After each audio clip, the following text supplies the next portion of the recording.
Hey everybody, it's Ron from Pick Dawgz, and this is Ron's Big Shot Breakdown. We're going to go over 5 college basketball games for Sunday, November 10th, 2024. And if you like what you see, make sure to give this video a big thumbs up and subscribe to our channel. Don't forget to put your college basketball picks in the comments section below. And if you're looking for my best bets, including my Big Shot best bet in college basketball, you can find those at the Premium Picks tab at pickdawgz.com. There's also a link in the description. And also that opening week special for my season pass in college hoops is going to be ending on Monday, so make sure you take advantage of that to get every single premium play I release in college basketball this season and the postseason tournaments.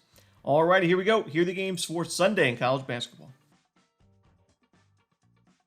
First up, we see North Florida and Georgia Tech. This one 1 p.m. Eastern on ESPN+.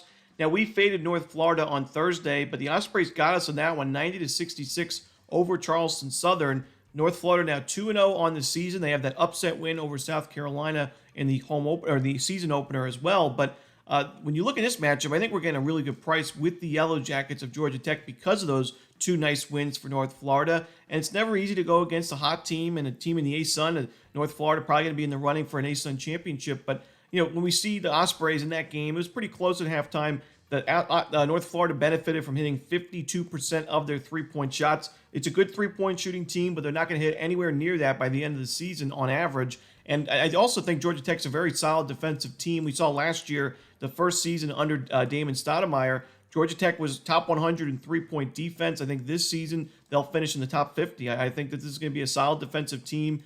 We saw them open the season with a blowout win over West Georgia. And honestly, the game could have been a lot uglier if the Yellow Jackets made a few more shots from the perimeter. They only made 7 threes at 27 attempts, 26%, but they really didn't need them. They were fundamentally strong in that game at 63% from two-point range, a lot of sustainable buckets. They had 13 offensive rebounds. So I really like the effort we saw from Georgia Tech in that game. This is a very experienced team. They returned some production from last year's roster. I think Stoudemire's building something special in the ACC with the Yellow Jackets. So I think we're getting an excellent price here with Georgia Tech because of those 2 wins for North Florida with that upset win included. Give me Georgia Tech in this one. I'm going to lay the points.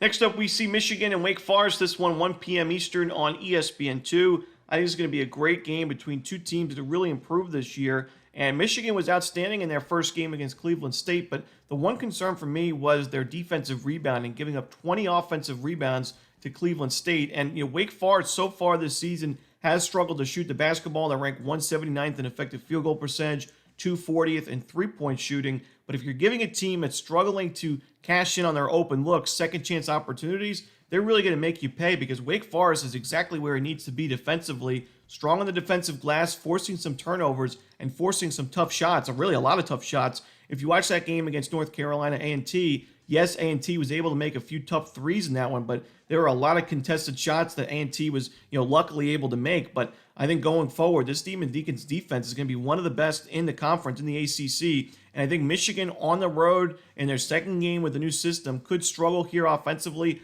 enough to where Wake Forest wins this game in the semi-home game. So give me the Wake Forest Demon Deacons in this one. Next up, we see Stephen F. Austin and Drake. This one's going to be 2 p.m. Eastern on ESPN+.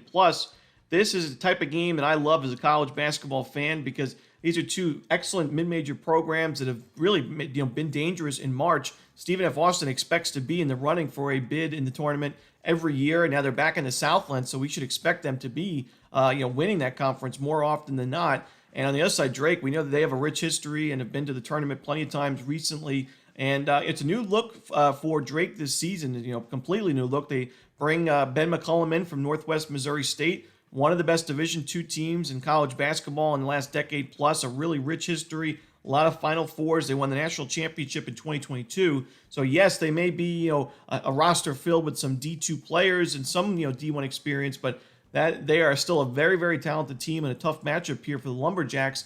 Stephen F. Austin's actually a little bit younger than we're used to seeing, and they're ranked in the 250s or 260s in Division I experience. But I actually think that Kyle Keller's team, on paper, is really dangerous. And we saw McNeese lose their first game of the year. I think it opens the door for the Lumberjacks to be the favorite in the Southland this season. Kyle Keller and the system for Stephen F. Austin that they've been running since Brad Underwood was the coach is very aggressive defense, fast-paced. They're going to force a lot of turnovers, similar to Abilene Christian. And that, I think, is going to be a little bit tricky for Drake, who's still, getting their feet wet with the Division I style of basketball. I think Drake, like I said, is a very talented team. They're a lethal shooting team, it looks like on paper. Plenty of guys from last year's roster that shot well over 35% from three-point range. But I think this particular matchup benefits Stephen F. Austin, especially because it's early in the season. And yes, it is a home game for Drake, but I think Stephen F. Austin keeps it very competitive. I'm going to take the points with the Lumberjacks in this one. Next up, we see Niagara and Detroit Mercy. This one, 1 p.m. Eastern on ESPN+. Now, Detroit Mercy, we know last year just one win on the season. It was against IUPUI, a 1-31 record. I expect a much better record this year, and they already got one win under their belt. It was against a subdivision team, granted, but I still think that Detroit Mercy, under new head coach Mark Montgomery, is really improved. And this is a younger team, but I think a much more talented team. And I really like what I saw from them in that game against Loyola Chicago. I watched that one. Detroit Mercy had plenty of trips to the free throw line. Their offense was moving the ball quite well. They did have some turnovers, but they also forced 15 of them. They had 20 offensive rebounds, so they were strong on the offensive glass. And if they would have made a few more shots at the charity stripe or a few more threes, it could have been a lot more competitive ball game. They still covered the closing number, getting, I think, 24.5 points. So it was a competitive effort for Detroit Mercy. Niagara against Michigan State, I did not see as much promising effort there. They made a couple of shots early to keep themselves in the game by halftime, but in the second half, it was all Spartans, and I really don't love this matchup for Niagara. On the road, I think that this backcourt has some issues. We saw plenty of turnovers in that game for Niagara. I think Detroit Mercy takes advantage of playing a team that I think they are better than, and it's not going to be too often you see that for Detroit Mercy, at least in non-conference play. This is one of them, though, and I'm going to go with the Titans in this one at home. Next up, we see Maine and Brown. This one's going to be 2 p.m. Eastern on ESPN+.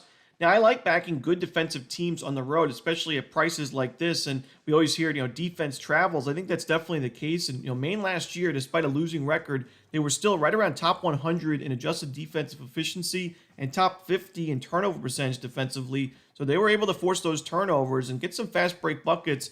And I think that's key against a Brown team that struggled with taking care of the basketball in their opener against Siena. They had 16 turnovers in that game on over 22% of their possessions. Brown offensively, really a lackluster showing at Siena. Not a great defensive Siena team, in my opinion. So that's why I'm really worried about that effort from Brown. And the fact that that game went to overtime and it still ended up being an outright loss for Brown.